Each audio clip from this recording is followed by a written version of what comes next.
in the waiting room. So, welcome everyone to this Big Gay Talk. These are talks that we do once a month, and they're given by various speakers. It's the first time I've ever actually done one myself. In the last year, we had various very interesting speakers, all experts in their fields, talking on a range of topics. They're all available to watch again. I explained yesterday in the new member intro how to access those. But if anybody's interested in seeing some of our previous talks, send me a direct message and I'll show you where they are. I'll send you the links to them and how to find them. So, who am I? Why am I here? So, yeah, before we dive into everything, I just wanted to share a little bit about who I am, just to get a little bit of background. You're going to learn a lot about me because effectively this is going to be my story on how I achieved my dreams.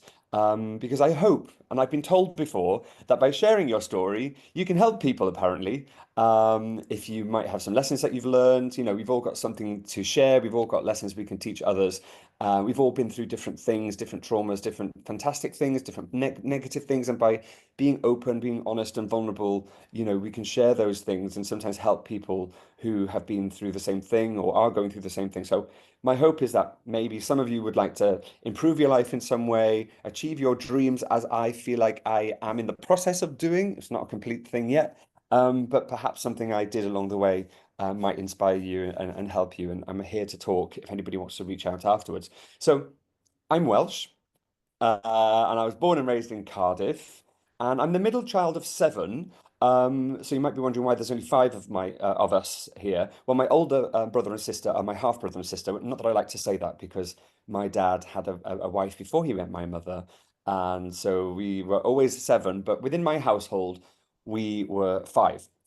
So the moral of the story, or the point of this is, my life was always noisy, chaotic and full of lessons about how to navigate people and how to find your place in the world amidst a crowd of people.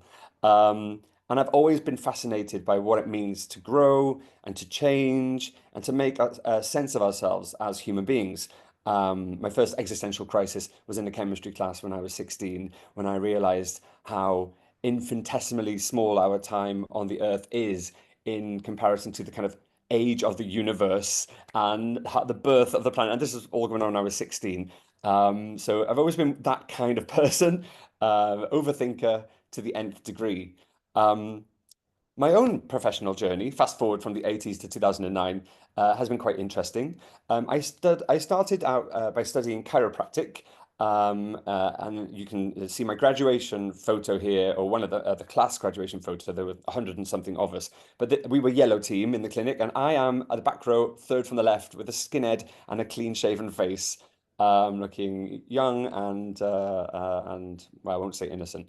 Um, so I studied chiropractic and practiced ever since then. I have also studied and worked for a short time as a personal trainer. And later on in life, I also trained in NLP. That's N for November, so neuro-linguistic programming. We can talk about that more if you want to. It's just a communication model way of looking at the world and helps you to develop compassion and empathy for other people. It's very, very, very, very short way to describe it. Um, I studied life coaching, and I'm studying now small business coaching because one of my newest passions.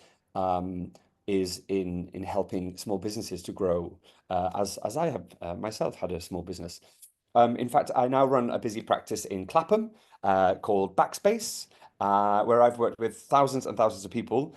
In fact, this week we're celebrating our 10,000th patient. That's an individual patient, not an individual treatment. So multiples of 10,000s of treatments. So 10,000 separate people myself and my clinic have looked after. Thank you for the round of applause, Nick. But my path, well, I mean, on that note, why is that relevant? It's quite relevant because I've treated and managed people in pain, people in their lowest, at their lowest, and helped through working on their mindsets as well as their posture and their biomechanics to recover and feel better. So I kind of know a lot about human behavior. I'm not a psychologist, I've never studied that, but just by meeting so many people, I've learned a lot, and I'm fascinated by people. So my personal path took a major turn when I just rediscovered my childhood love of singing. Yes, I'm Welsh. Yes, it's a cliche. I was that Welsh boy. Didn't like rugby so much, but I loved singing. Now that led more recently to a master's in classical singing and a new career as an opera singer. And now my life is very, very different to how it was when I was just managing patients. It's filled with music and creativity. And, one of the things I've learned in my journey is how important that was to me. And I'm going to talk about that a little bit more in a minute about feeding my spirit side. Um, just a warning. I think we've got some. Yeah, I'm just going to mute. Sorry, Josh. No offense. I'm just going to mute your phone. Um, so, as I said, changed my life. Now working as an opera singer and have a life which is far more creative and full of music, which is a wonderful thing. You all know the healing power of music. More recently, in 2023, I founded Big Gay Out, which is why we're all here this evening, connecting together, which is wonderful. And all of these experiences, working in health, navigating my own major career shifts, building communities for the gay community, building a community for the gay community, and constantly reflecting on what life can look like, have really taught me some really big lessons about resilience, authenticity, and what it means to live a life that's truly yours or on your terms. And that's why I'm here today. I want to share my story, like I mentioned, some of those lessons, and hopefully inspire you to take the next steps in your own journeys, if you might have your own aspirations as well. I've integrated those lessons into the story along the way, but I've also created a separate document, which I'm really happy to share with you at the end of the talk. It's a more lengthy explanation of the lessons I've learned with some kind of philosophical and psychological backing to those lessons. Because obviously, I'm not some oracle that's come up with all this wisdom on my own. It's stuff that we know as human beings, but we don't always practice necessarily. So, before we get started, let me ask you a couple of questions just to get you thinking. Have you ever looked around at the life that you're currently living and thought, I should be happy, I feel like something's missing, or I have everything I'm supposed to want, so why does it feel like something's wrong, or why do I feel empty inside? I'll talk in a bit about the fact that I felt hollow for a long time. I couldn't describe it as anything other than a hollowness that couldn't be filled, or a void that no matter what I did, I just couldn't fill it up. And I thought I was broken. Or maybe you've got this niggling sense that you're on the wrong path. It's quite common. You're moving, you're achieving things, you're really doing well by all accounts, but it's like following directions to a destination that you don't necessarily want to go, or you didn't actually choose to go there, but you feel like, okay, I'm on that path now and I'm committed. So if any of that resonates with you, you're not alone. And I've definitely been there too, as I said. And tonight I want to share my story with you, not because I've got it all figured out, but because the journey I've been on has taught me some incredible lessons about finding passion, finding joy, what it means to be authentic on your own terms, and how to live a life that's truly, as I said, yours, by your design. I'll also warn you now, it's obvious that there's no magic formula here. There is no one size fits all solution. I would never say you should do what I did. That would be silly. It would also be very disempowering. And what do I know about your lives? You're the experts in your own lives. And life isn't that simple. But what I do hope to give you are some tools, ideas, and like I said earlier, inspiration to start asking the questions that really matter to you and to take small, meaningful steps towards life, the life that you actually want to live. And I'm just going to double check. Hey, Mitt, nice to see you. Or to know you're there. I'm going to mute you though, just so we don't hear any background noise. So yeah, as I was saying, hopefully you'll start asking the questions that matter to you that will help you to kind of figure it all out. So let me take you back to the beginning of my story, to what was effectively my first dream. When I was younger, my first big dream, when I say younger, I'm talking about 20, 27, 28. My first big dream, my first big dream was to be a hairdresser. I mean, go figure. When I was a kid. But when I was a little bit older, my first big dream was to start my own business as a chiropractor.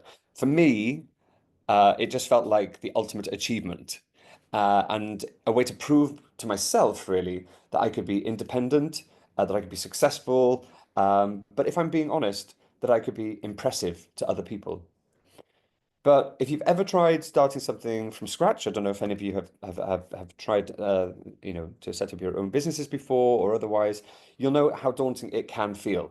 I had no money, I had no experience, and I had no idea where to begin. All I had was this very stubborn voice, and my voice is very stubborn, in my head saying, "What if?" Um, so I did what I've come to realize is one of the most valuable tools in life, although I found it very, very hard for a very long time. And I think that's something that many of us struggle with, asking for help. So I spoke to my friends, I spoke to mentors, anyone who'd listen. It's something that I've learned is to kind of leverage your network, you know. We want to be proud and we want to be proud that we achieved everything in our own lives. But we neglect to kind of lean on the people who are there to support us, the people that really love us, our friends and our family. And I reached out to them, to anyone who would listen. I also looked into schemes that existed, government grants, charities, and I stumbled across something that Virgin, Richard Branson Virgin, had created recently at the time called Virgin Startups. And what that is a program where they offer mentoring as well as support in applying for government grants to help small businesses to set themselves up. You can apply from, well, it used to be from one to £25,000. So I went for it. I went for the full £25,000. And I also did have a little bit, I said I had no money, but I did have a little bit of savings that I didn't really want to touch. But I thought, I'm going to do this. I'm going to listen to that little voice that says, what if? And I went for it. So I network, as I said, I planned, and in a way, I hustled because I didn't really know what I was doing. There was lots of Googling. There was no ChatGPT that could have saved me days on end, probably. So now it's even, dare I say, slightly easier. Not that I had it hard in any way. But I found online business templates, how to write a business plan. What is market research and how should you do it? You know, Google is an incredible thing that we have these days. And in the end, I did it somehow. It's a longer story than that, and one I'm happy to share if anybody wants to get in touch with me. But I opened my clinic, Backspace, and you can see some photos there. That was me at the beginning on the top left. That's me in my own reception. That's the reception without anybody there. And you can see a group of people there. I hired. I hired not just those people, but another four receptionists on top of those five practitioners, all in one go. Now, if I met my younger self again, I'd say start slow, hire one person at a time. But I thought, fuck it, I wanted the finished product now, and I hired 10 people. And I learned through trial and error and many a blunder how not to run a practice and how not to manage people and how not to hire people and how not to fire people. I even cried once whilst firing someone, whilst she was not crying at all, but I was crying because I didn't know what I was doing. And I felt like I was, taking someone's job away, and it broke my heart because I'm a people pleaser. Um, Somehow it still survived. It has survived 10 years on. It was a success, or it is a success, or at least it looked like one from the outside. But here's the thing, no one tells you about chasing a dream, but sometimes when you finally get it, it doesn't actually feel like how you thought it would. Because I remember standing in my clinic one day, looking around at everything I'd built and thinking, I don't want this. Is this it? Is this what I've worked so hard for? And now I've got a 10-year lease and all these people who are looking at me for incomes, all that responsibility. What had I done? Well, what I hadn't done, and what I encourage all of you to do, is to ask myself a really important question before starting. Why do I want this? I'd kind of just thought I should have that, you know? But I hadn't really asked myself properly, why do I want this? Perhaps at the time I didn't have the faculties to really truly reflect honestly with myself. I would have been so stubborn, I would have said, no, I do really want this. I want this. But I didn't, I hadn't also at that point had any therapy. So now hindsight is a wonderful thing. Was this dream coming from a place of genuine passion, or was it about my ego? Because I think it was the latter for me. Was I trying to make myself happy, or was I trying to make other people, like my parents, especially my mother, proud of me? Now, looking back, I know now that a big part of why I started the business was to impress my mum, as I said. I thought if I could achieve enough, she'd see me as successful and feel proud of the person I'd become. Because I always felt inside that I'd let her down when I came out as being gay and that she was forever going to be disappointed about that. So I did everything I could to win back that perceived loss of love. But here's a lesson I learned the hard way. If you're chasing a dream to satisfy someone else, it doesn't matter how well you do, it will never feel like enough if it's for someone else. You reach the goal, but that fulfillment you're looking for won't be there, and you won't actually reach that happy place because the dream wasn't truly yours. It's someone else's dream or perceived dream. This realization hit me very hard when my mum passed away, actually, in 2018, 2 years after I opened the practice. Losing her was devastating, and it forced me to really reflect in a way I'd never done before. I started asking questions like, what does success actually mean to me? What kind of life do I want to live? And most importantly, am I living for myself or am I living for someone else's expectations? In fact, quick story, I remember taking my little brother out for his 30th birthday, and we'd both lost our mothers and our mother. And I was thinking, I said to him in a very candid, I don't know where it came from. He didn't really understand it, but I said, I just feel like I've got no one to live for now. No one else, you know? Um, so I was truly living, and everything I was doing was to please her. So if you take one thing from this part of the story, let it be this. Before you chase a dream, as this is the how to achieve your dreams talk, take the time to really ask yourself, honestly, why you want it. Is it coming from your heart or is it coming from your ego?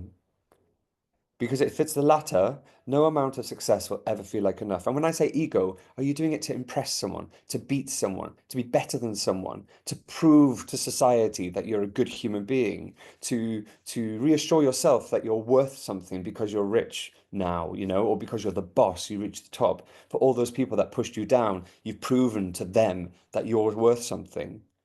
Because if it's about proving a point, think very carefully about it. It was quite heavy. I'm trying to skip forward. There we go. So after my mum passed away, I found myself standing at a crossroads. It's a really strange thing, isn't it? How losing someone or something so precious forces you to really reflect on your own life. And it made me confront questions I've been avoiding for years. What am I doing with my life? What really matters to me?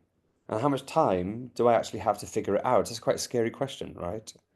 Because actually, sometimes it's easier to run your life for someone else because you don't really have to think about it.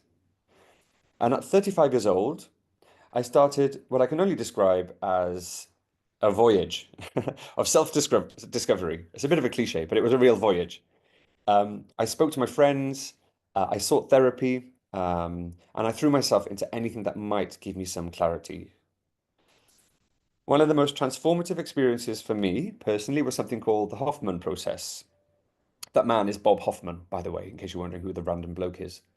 Um, and as the slogan says there, it's about when you're serious about change. And that's probably, don't underestimate that. It's because this is one hell of a process. As my friend who recommended it to me said, it's like putting your brain into a boil wash, effectively. It's a marathon for your emotions.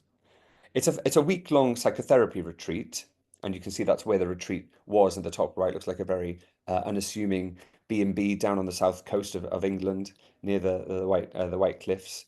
And if you've ever wondered what it's like to unpack every emotional suitcase that you've been dragging around with you since childhood, this is pretty much it. Through that process, I started to understand something fundamental about myself. I'd spent most of my life, and I'm going to explain this in a minute, but in my intellect and in my body. I was very logical, problem solver, algorithmic. Um, I worked very, very hard. I stayed physically very busy. I wouldn't give my body a rest. I was constantly restless and I was going out on the weekend and pushing my body to the limits as well. So I never listened to my body. Do I need rest? Should I be eating differently? Should I not be drinking or otherwise? But I'd been completely neglecting my spirit, that part of me that's, and all of us, that's creative, intuitive, and connected to what truly lights us up. It's in Hoffman, they talk about it being the unprogrammed part of you, the part of you that's born into the world that's unique, before you get programmed by your parents' beliefs and patterns. I even started experimenting with all kinds of things like meditation on the more vanilla side end of the spectrum to plant medicines at the more extreme side of the spectrum. You name it, I have tried it. Um, these experiences were not easy. They were deeply emotional and very confronting. But going through them all, stretching my comfort zone, really stretching the comfort zone, it gave me something that I hadn't felt in years, and that was a sense of, it sounds cheesy, but alignment. Or in NLP, we talk about the term congruence, when things are just matching, everything's just lining up nicely. Um, in NLP, it has a slightly different meaning, but this sense of kind of knowing that you knowing what you truly want, knowing what the real you wants, rather than the part of me that was doing everything to please my mum. I was getting to know the me underneath that, and what he wants or wanted. Effectively, it's talking about reconnecting with your essence. Because in the Hoffman process, and we're gonna talk about this a little bit, because I think it's a really useful tool for all of us to kind of a small reflective exercise. In the Hoffman process, we call this sense of self, or this concept of the self that they use, the quadrinity. Quadrinity meaning four parts, and it's the balance between our intellect, our body, our emotions, and our spirit. And it's almost as though you have four selves. And when they are all speaking from the same hymn book, you're all nice and aligned effectively. Sounds easy. It's not as easy as it sounds. But just the concept, having the concept might help you think, and I'll show you how to use it during this talk. And I'd realized that I'd been completely neglecting the part of me that had brought me joy as a child, creativity. When I was a kid, I loved singing. It was pure joy for me, dancing around on a stage and singing. But somewhere along the way, probably around the time I realized it wasn't cool or practical, I must have shoved that part of me into a box and locked it away and got into my studying sciences and going to university to do anatomy and then chiropractic and being a responsible healthcare provider. But here's the thing, when you ignore that essence of yourself, your true self, life does start to feel hollow. Success doesn't feel like success, and happiness is harder and harder to find. And I know this subject might be triggering, um, but hopefully through this session, I'll give you some tools and things to think about in a positive way. So when you do start listening to your heart, and when you honor the part of you that brings you joy and makes you happy, the universe has a funny way of opening doors. So for me, it started with small moments. One of my patients happened to be an opera singer. It was not long after the Hoffman process. She came to see me, so I'm just letting somebody in. She came to see me as a new patient, and she was an opera singer. And during a conversation we had, she mentioned a place called Morley Opera School. Something about it stuck with me, and I had no idea if it was the right thing. But after she left, I listened to that part of myself that was saying, there's something about this. This is important. You just realize that singing brings you joy, and then an opera singer comes to see you. I mean, what's that about? That doesn't happen every day. I hadn't treated any of the opera singers, ever, I don't think. So I listened to my instincts, and I reached out to Morley Opera School just as she recommended. I became a little bit more spiritual in the way I saw things, and things took on a new meaning and symbolism. Spirituality means different things to different people. And for me, it's about listening to that inner voice, that inner wisdom that we all have inside us, rather than some God out there, So I reached out and they offered me an audition. I was terrified. I hadn't really considered I might have to audition to get onto this singing course. And I remember thinking, shit, I don't belong here. I've got no idea what I'm doing. But something inside me said, just go anyway. I should also add, I had been singing as a hobby. It's not that I had not sang since I was a child. I was singing just as a hobby every now and again. But after doing the Hoffman process and my various therapies, I started listening to that part of me inside that kept saying, singing makes you happy. So go for it. So when this happened, I thought, I'm going to go for it. And when I got there and I actually got onto this singing course, it was like a spark reignited inside me. I felt that childhood joy again. It was like the child inside me, as we all have a child inside us, an inner child and all that kind of stuff. And it's overused, but it's overused for a good reason. It's a real thing. In fact, in Hoffman, the emotional child, the emotional part of ourselves is often the part that hasn't grown up yet. That's why we're so often triggered very strongly by our emotions in certain situations. So that spark in me was reignited when I started singing. And being in that class reminded me of what it was like to feel creative, to learn just for the joy of it, something I loved. And it also reminded me how much I'd been holding myself back with limiting beliefs. Beliefs like, I'm too old to start something new, right? This is a very common belief. Or what will people think of me? Who does he think he is? You know? Or you're a chiropractor. Why are you doing that? What? We worry about what people think, me particularly. If you've ever felt that way, let me tell you this. Those beliefs, they are just noise, white noise. They're just stories that we've absorbed over the years, and they're not the truth. And the truth is, it's never too late to start, and it's always worth listening to what lights you up. One of the most fascinating things I've learned is that when you start aligning your life with what truly makes you happy, the universe has a funny way of helping you out. After I got into Morley Opera School, things really did start to shift. It was like a snowball, a domino effect. One thing led to another. I wasn't just going through the motions anymore. I really felt genuinely excited and curious and alive. And it was literally like the world around me was responding to that energy. I know it all sounds like mumbo jumbo, but and I'm a scientist at heart, or so I believed I was. So anything supernatural, anything spiritual, I would have poo-pooed it straight away. After I got into Morley School, like I said, things just started to shift. I'll give you an example. Around the time I was at Morley, I'd heard about this opportunity to audition for a small part in The Marriage of Figaro. That's the program for that very show back in 2019. Um, so I auditioned for it, and here's where the limiting beliefs kicked in again. You're not ready. You don't know enough. You're going to embarrass yourself. Right? Does that sound familiar? But I'd learned something by this point. Fear doesn't mean stop, as it had done for me in the past. That ego is there saying, what are you doing? This is uncharted territory. You don't know anything. It's unsafe. You're going to get found out. You're going to embarrass yourself. People will laugh at you. Just don't do it. And then we usually get paralyzed by that. Fear doesn't mean stop. Fear means stretch. Stretch that comfort zone at a comfortable pace, but stretch it. Don't live in the middle of it. Go to the outskirts of it. Push the boundaries of it slightly. Test yourself because what happens is you realize you survive and the boundary grows. It swells and the comfort zone becomes bigger, meaning you get more and more comfortable doing what appear to others as riskier and scarier and more incredible things. But you're doing it at your pace, and that pace is different for all of us. I auditioned.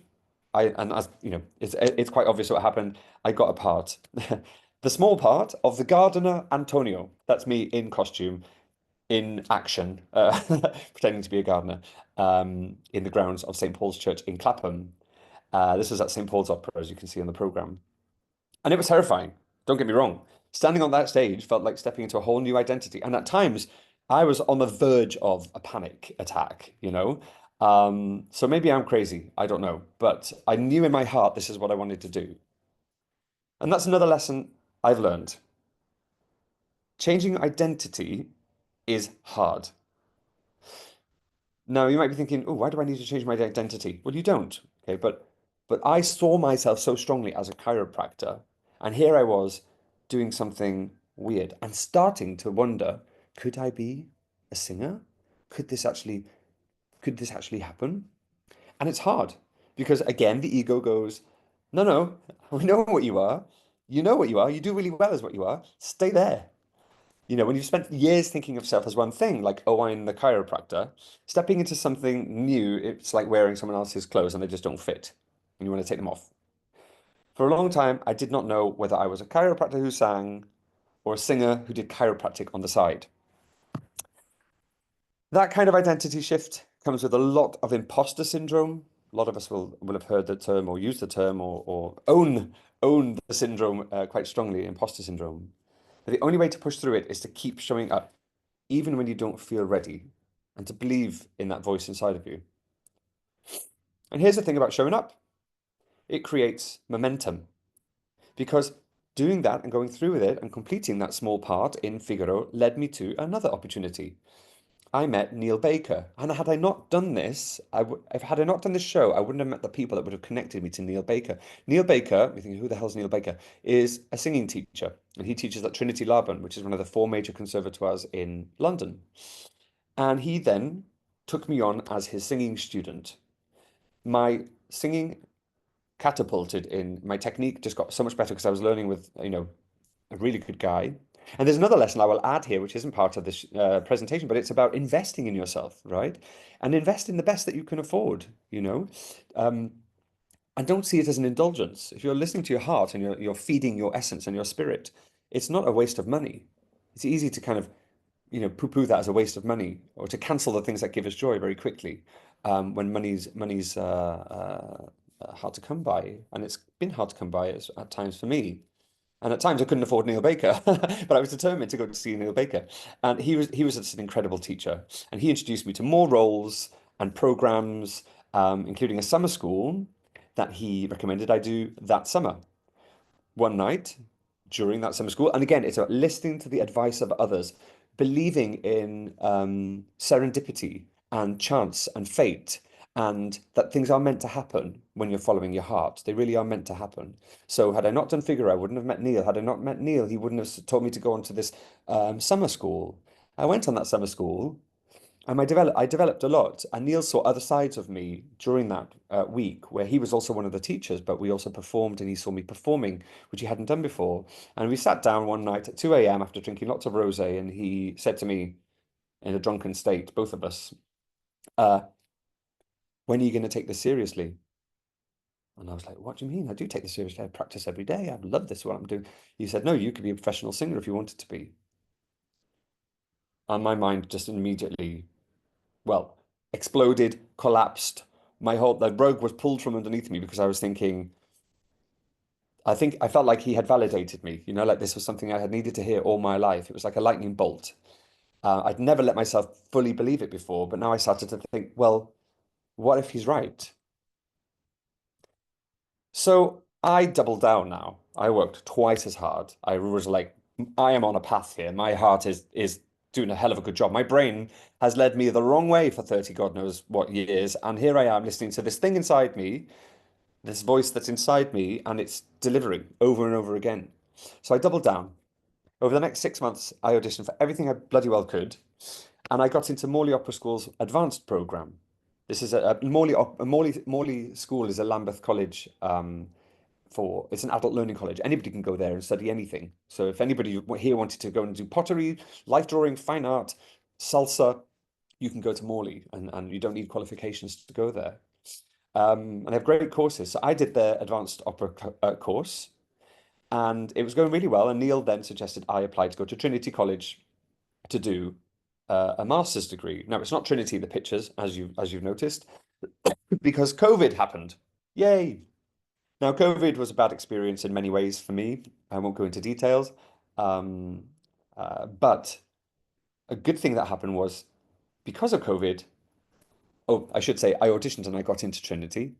I dropped that one in there. These are all difficult things to do, and I studied hard. I'm not going to what's the word? Underplay the work I did. I worked hard, but I enjoyed it. But then COVID happened, so I didn't go to Trinity. I deferred my entry. But in the meantime, I decided to audition to the other colleges because I thought, fuck this, I am on a roll. I'm going to go for it. So I auditioned for Royal College of Music, Royal Academy of Music, and Guildhall. And because I had nothing else to do, it was bloody COVID anyway, wasn't it? And that's when things get really surreal. Guildhall is effectively the number one school in the UK and arguably probably the top five in the world. They accepted me as a mature student of 37 years old. And I used to walk past this wall that's at Guildhall School of Music and Drama when I was a chiropractor in Old Street, and I would like literally fantasize about being there. it was like, is it Fame or Billy Elliot? I'd literally be like wishing that I was in there singing and I could hear the music and it was just a dream for me. And actually, I had now been. So this is literally a dream come true moment I can't explain to you. It was just, pinch me. I'm done. If I die now, I'm happy. And I couldn't believe it. I was walking through those doors now as a student. And this is proof of a lesson. Again, I want to share with you, as you can see on the left there, the universe does start to align when you align with yourself inside and listen to your heart. And when you do listen to your heart and you take small, brave steps towards what you truly want, doors will start opening. One thing leads to another, leads to another. You're in the right place, you're meeting the right people, you're networking, you're being heard, you're being seen, you're talking, you're reaching out, and opportunities appear.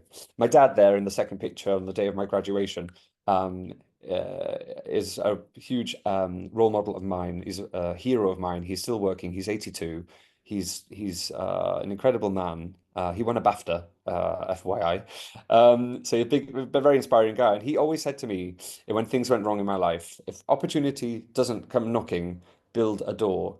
And he is a true liver of, creating opportunities for yourself and listening and doing what brings you joy. And I think that's why he is the way he is. And you can see he's a happy man full of joy because he's always done what he loves.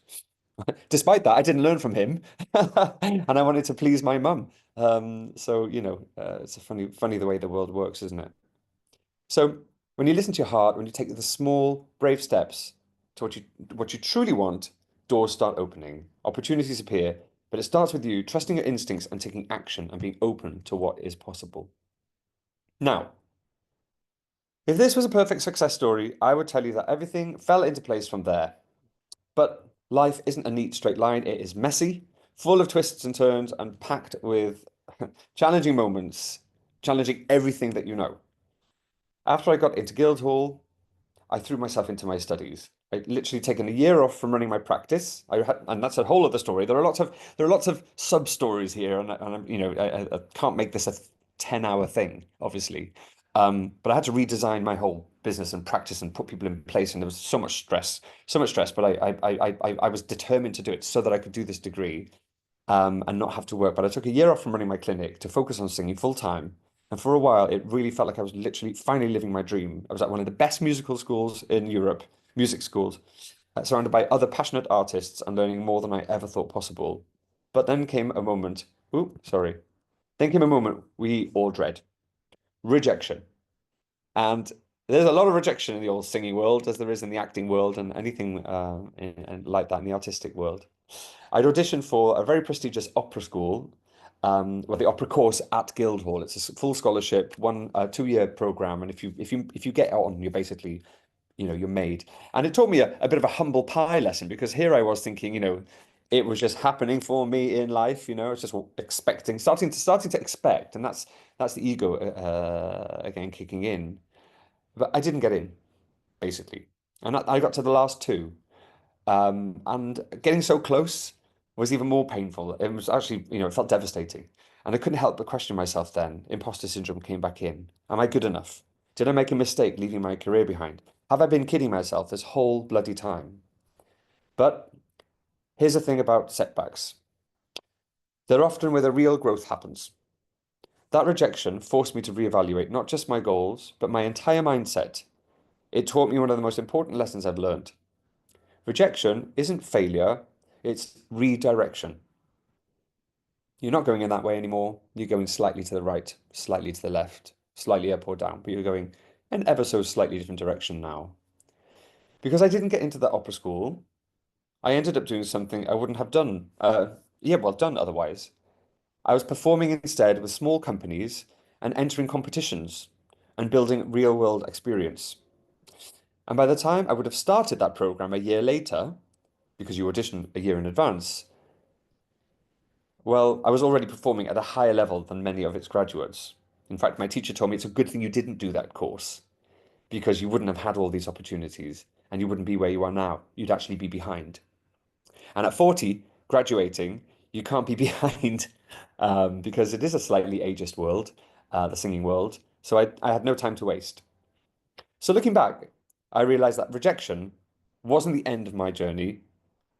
It was a turning point, and it pushed me to trust myself even more and to embrace the opportunities that came my way and to stop relying on external validation to define my success, i.e., from the people on the panel saying you're good enough or you're not good enough to be, on our course. Well, so I perceived it. It's not actually how it is.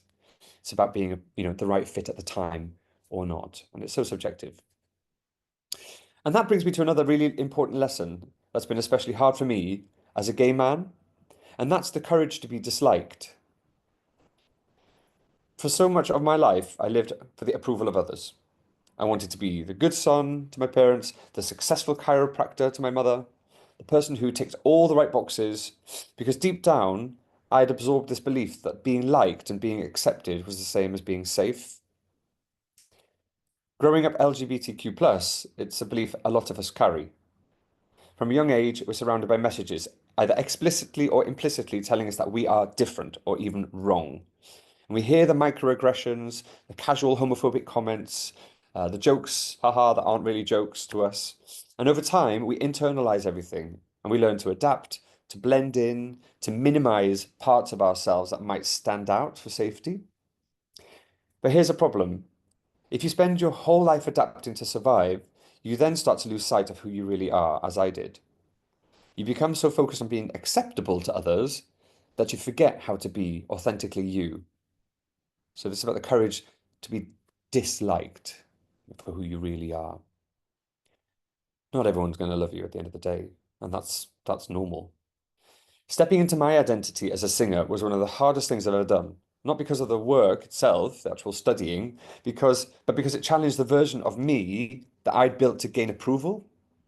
Was I still Owain the chiropractor, or am I now Owain the singer? And what would people think of me for making such a dramatic shift? I mean, if my mum was alive, I might be worried about what she thought. She probably would have had some strong opinions about why it was a bad idea. Who knows? Imposter syndrome reared its head more times for me than I can count. Every single audition, every rehearsal, every new opportunity came with that voice in my head saying, "You don't belong here. You're not good enough. Who do you think you are?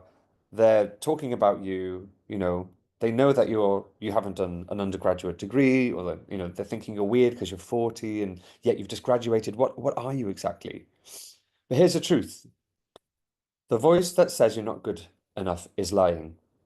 It's just noise, as I said earlier, white noise, and echoes of the fears and doubts and societal pressures that we've absorbed over the years.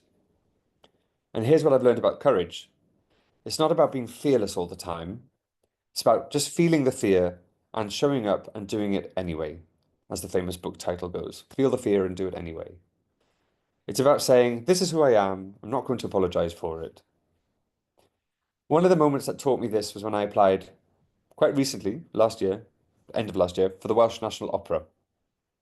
Oh, and by the way, the pictures are Grange Park Opera, where I sang year before last, and this is Opera Holland Park as well, where I'm singing in the chorus. I recently auditioned for Welsh National Opera, and out of 600 applicants, only 16 of us made it to the final round. And that was literally, the final round was the 9th of January. And while I'm still waiting for the results, what matters most to me now is that I've showed up, I stopped letting fear make decisions for me. That imposter syndrome kicked in very, very strongly. My teacher actually told me, my new teacher, David Pollard, I had to change teacher at Guildhall, said, go for it. And it was me that was saying, I can't, I'm not good enough. It's the Welsh National Opera. And had I listened to my own voice, my fear, my imposter syndrome, I wouldn't have gone for it. But I trusted in someone who knows better. He knows more about voices and singing than I do. And he said, go for it. And I got through to the final round.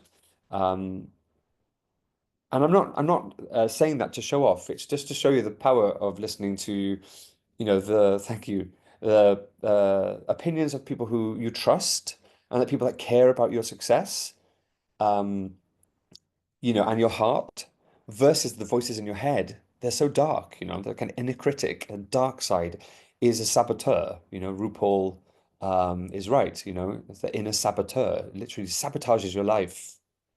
So, when you feel like you don't really know what you're doing, trust in those that believe in you and know what they're talking about. Okay, so trust your mentors, trust professionals, trust those who know more than you do about the subject.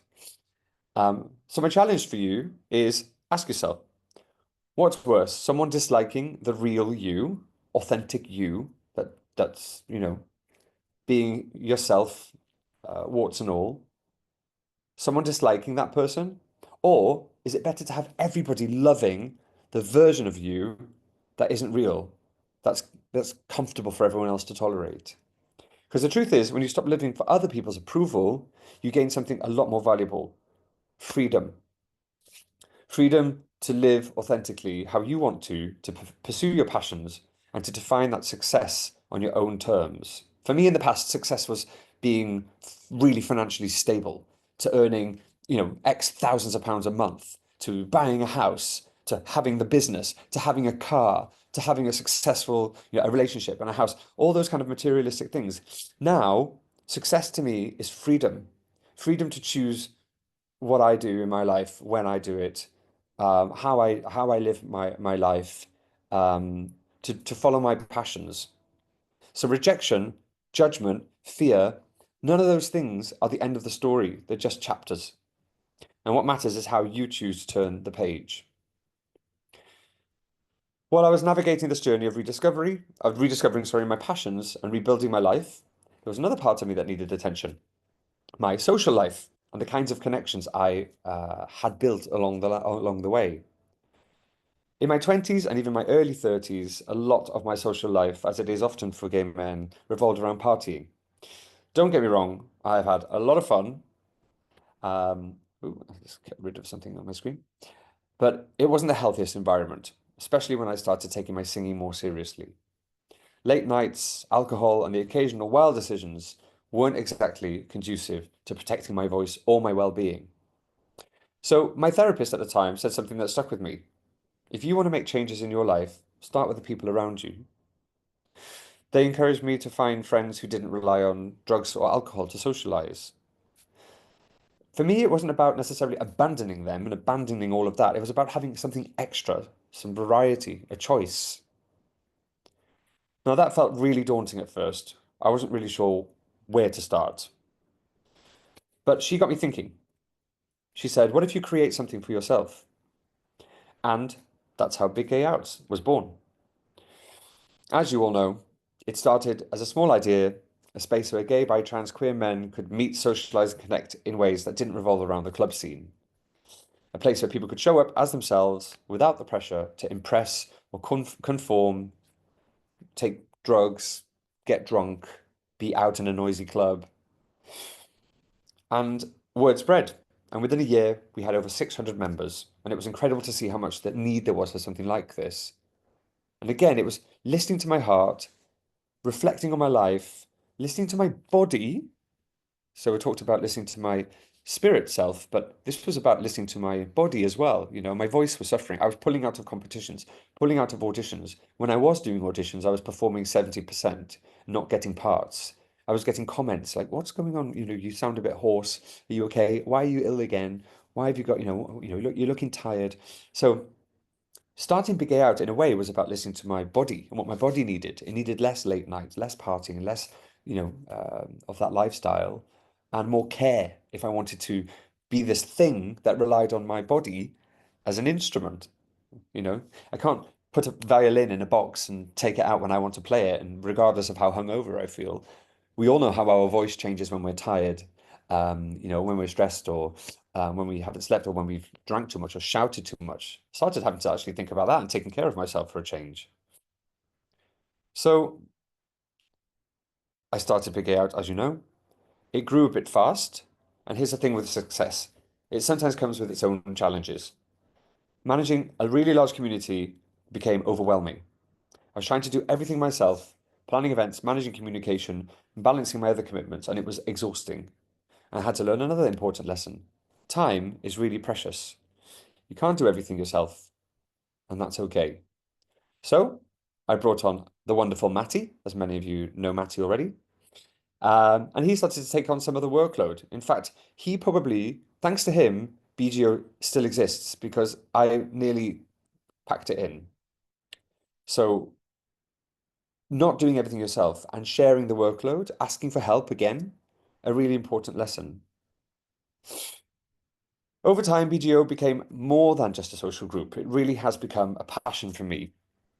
I've really seen how it's helped people and how it's been creating a sense of belonging that so many of us have missed out on growing up.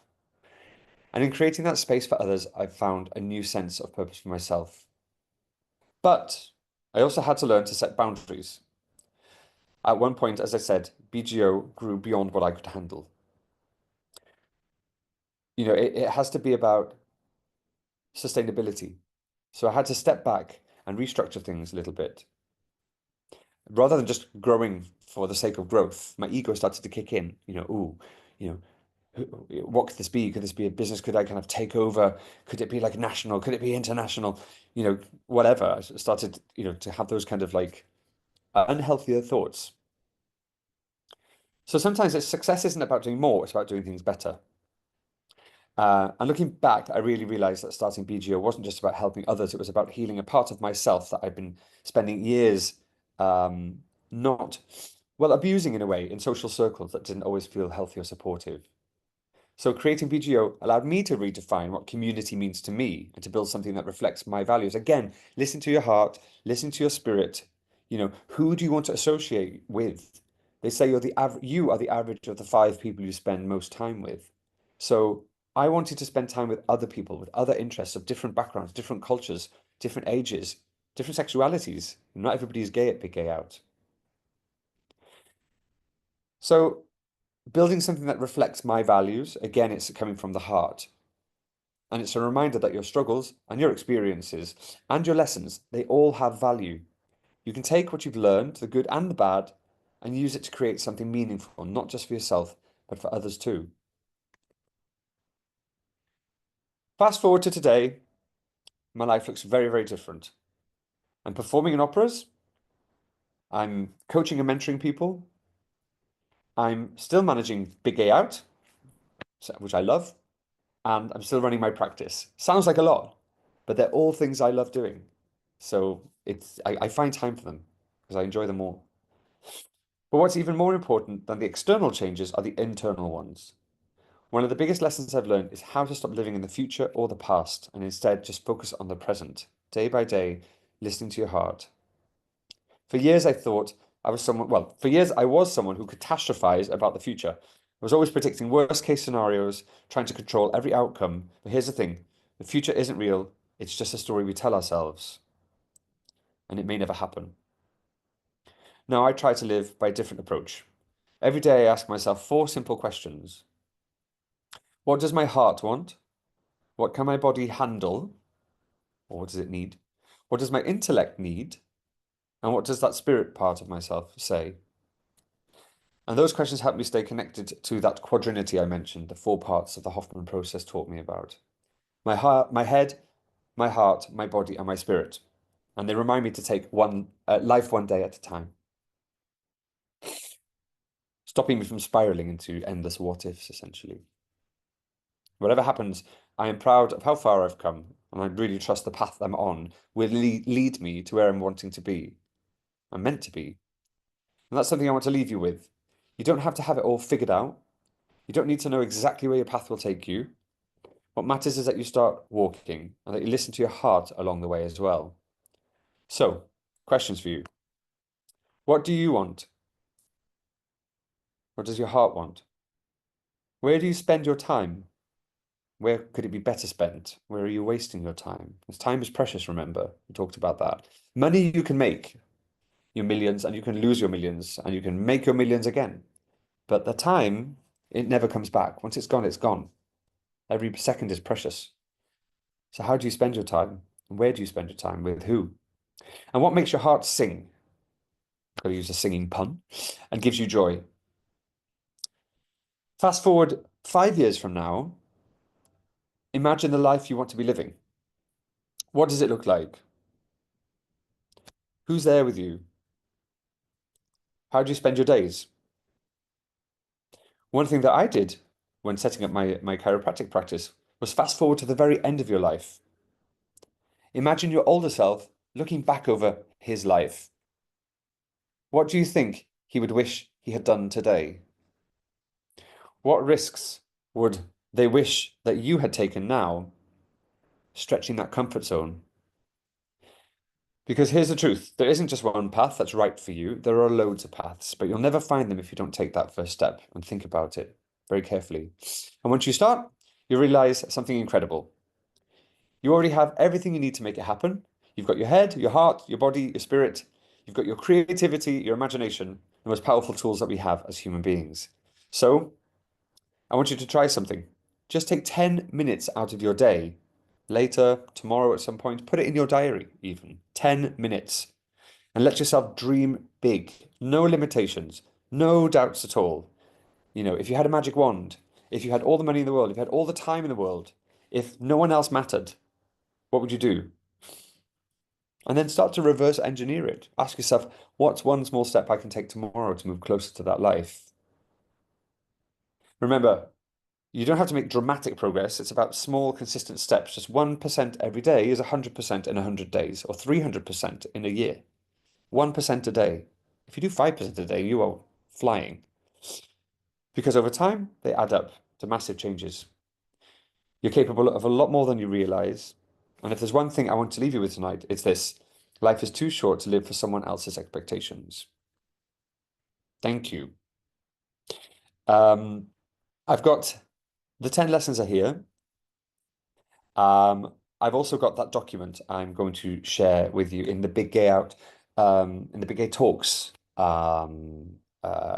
group, or if anybody wants it, just DM me. These are effectively the lessons on one slide. And let me check the time. What time is it? Is it 2024? Is that right? 34. 34. Okay, fab. Are there any questions at this point? I'm going to stop that for a second. Thank you all for listening. I know that was a lot of me talking and heavy, big stuff. But hopefully it was useful. Any questions? You all good? No question, just thanks for sharing that story and that journey and all of that in between as well. So yeah, quite very inspiring, and I definitely need to get that end sheet that you just shared then as well to reflect on that. Yeah, no, definitely. I'll share it with you. It's a few pages long, and it's these lessons with as I said, some philosophical backing, some psychological backing, a bit of evidence, and some nice examples and quotes. If you will indulge me, um, I was going to. Let me just check. Yeah, I have a brief 5 minute visualization exercise. Would you be interested in doing it? Yeah. Yeah. Yep, for sure. Yeah. Oh, good. Thanks, Dan. Nice to know you're there. And Mauro, Mitt, I hope you're okay and also trying it.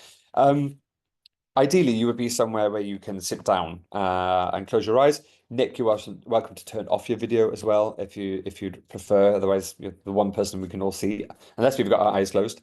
So this is from the Hoffman process, actually, and I'm going to walk you through it. I will effectively introduce it first of all. So it's about that quadrinity, and it's a balanced approach to self, as I said, and it's about acknowledging the four parts of you that are in there and their inner wisdom. Okay, and you can actually talk to those different parts, which is what we're going to do now. So I'll walk you through it. It's a very quick exercise, simple, quick, brief meditation. Okay, effectively a guided one. So let's take a moment to pause and connect with ourselves. This meditation will guide you through the quadrinity model, helping you check in with those four interconnected parts of your being. So find a comfortable position, sit upright if you can, and gently close your eyes. Let your hands rest in your lap or wherever feels natural. Take a deep breath in through your nose and exhale slowly through your mouth. And repeat. Let's do that again. Inhale deeply and exhale, releasing any tension you're holding. Feel it in your body, let it go. And allow yourself to settle into the present moment. We'll begin by connecting with your emotional self. the part of you that feels, that expresses joy, curiosity, love, and even sadness or frustration. Take a deep breath in, and as you exhale, turn your attention into that part of you and ask your emotional self, what are you feeling right now?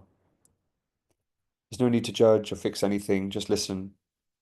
Acknowledge whatever comes up, whether it's a specific emotion or just a general sense of where you are emotionally. Now ask your emotional self, what do you need from me right now? Take a moment to notice what it says. Maybe it needs more compassion, more patience, more joy. Simply thank this part of yourself for sharing. And don't worry if you didn't get anything. Next, we'll check in with your intellect, the part of you that thinks and plans and problem solves. It's a logical voice that helps you make sense of your experiences and protects you. Take another deep breath in. And as you exhale, focus on your thoughts. Ask your intellect, what's been on your mind lately? Notice what comes up, whether it's worries, plans, or even just random thoughts. Allow them to surface without judgment. Now ask your intellect, what do you need from me right now? Perhaps it needs clarity, or rest, or time to focus on something creative. Thank your intellect for all the work it does, and let it know you're listening. Now let's connect with your body, the home of your physical sensations, this incredible moving house that carries you from A to B, that breathes, your heart beating, keeping you alive, the home of your energy and your vitality. Appreciate your body as you take another deep breath in, and as you exhale, bring your awareness to your body and notice the sensations you feel, the weight of your body on the chair, the feeling of your feet on the floor, the rhythm of your breath. Ask your body, what are you trying to tell me right now? Maybe it's tension in a specific area, a sense of fatigue, a burst of energy. Is it about your nutrition or exercise? Ask your body, what do you need from me right now? Perhaps it needs rest or movement or nourishment or care. Whatever it is, thank your body for all it does to support you. And finally, let's connect with your spiritual self, the essence of who you are. This is the part of you that feels intuitive and grounded and connected to something greater, your inner wisdom. Take a deep breath in, and as you exhale, bring your attention to your heart or the space within you that feels like your true self, wherever you feel it lives in your body or outside your body. And ask your spiritual self, what wisdom or guidance do you have for me right now? Notice what comes up. Maybe it's just a single word. Maybe it's an image. Or maybe it's a feeling. Now ask your spiritual self, what do you need from me right now? It might be more time for reflection, creativity, or simply presence. Thank your spiritual self for being your constant source of wisdom and connection. Take one last deep breath in and exhale slowly. And take a moment to thank each part of yourself, your emotional self, intellect, body, and spiritual self, for sharing with you today. And when you're ready, gently bring your awareness back to the room, wiggle your fingers and toes, and slowly open your eyes. Hopefully you haven't fallen asleep. That's just a very quick... Danny, when we yourself. I unmuted myself there because I was almost falling asleep. You've definitely got like, I mean, like a voice for radio, a face for radio, definitely not a voice for radio. It was that was great. I mean, the whole thing was great. So thank you so much. But the meditation exercise just now was fantastic. Thank you. Oh, good. That's nice to hear. I was thinking, oh, should I do this or is there, I'm keeping you all because it's been over an hour. Um, if you're happy to turn your videos on, if you are still there, it'd be nice to see your faces before we go. Um, I did slightly lengthen I think maybe I have sent you all to sleep apart from you, Dan. Oh, hi Nick. Um yeah, there was more, but I don't want to kind of overdo it. I feel like that's a natural good place to close. Um as you know, as I mentioned earlier, I do work as a life coach. I specialize in working with gay men, and I'm also a small business coach in training. So I was going to use the another 15 minutes of time. That's why I'm going to stop it there to just run you through a bit of a coaching session, help you to work through a goal that you might currently have, um, effectively just asking you insightful questions to try to help you come up with answers through very specific guided questions. We take you through a process. That's what a coaching session is normally, is to work on a challenge that you're having or a goal that you've got, and to kind of ask you questions that you probably don't ask yourself and that other people may not ask you either. Some of them are challenging, some of them are more thought-provoking, and they're designed to be insightful so that you come up with inspiring, inspiration and ideas. But I'm not going to do a sales pitch. If anybody is interested, you can contact me, and maybe we'll do that another time. But thank you all for being here for this second version of this talk. I hope you enjoyed it, and it has been recorded. I will edit it just to the kind of main bulk of the talk. If anybody has any questions before we finish, I'm very happy to take them. If you feel happy, then good. Hey, Mauro, nice to see you. You good, Josh? Yeah, good. That was really good. Oh, I enjoyed listening to that. thank you. The meditation was good at the end as well. Like Yeah? you have quite a good voice for the meditation. If everything goes wrong with singing, I'll end up some kind Yeah. of audiobook reader or I don't know. Yeah. It's true. It is true. I have to say, it was very relaxing. Oh, and it was just like not falling asleep, but it was just, well, meditative, I guess, right? That's the whole point. But it was, yeah, very, very tranquil. Good. Okay, thank you. I appreciate it. I feel like I've got another string to my bow that I might explore. Well, thank you all for being here as well, because one of the, I know it sounds cheesy, I've become that person. I'm so sorry, but one of the greatest gifts that we can give to someone is their attention. So you gave me, an hour and a quarter of your precious time. So I do live by that philosophy that time is extremely precious and that we shouldn't waste it, and we should choose wisely how we spend it. So you made a choice to be here and not watching TV or, drinking in the pub or socializing or even being with your loved ones. So I am genuinely honored. I don't mean that in some hippie way. I really mean it. So thank you. But I won't take any more of it. So if nobody has any questions, I will leave it there. And if you do have questions, you can just contact me anytime.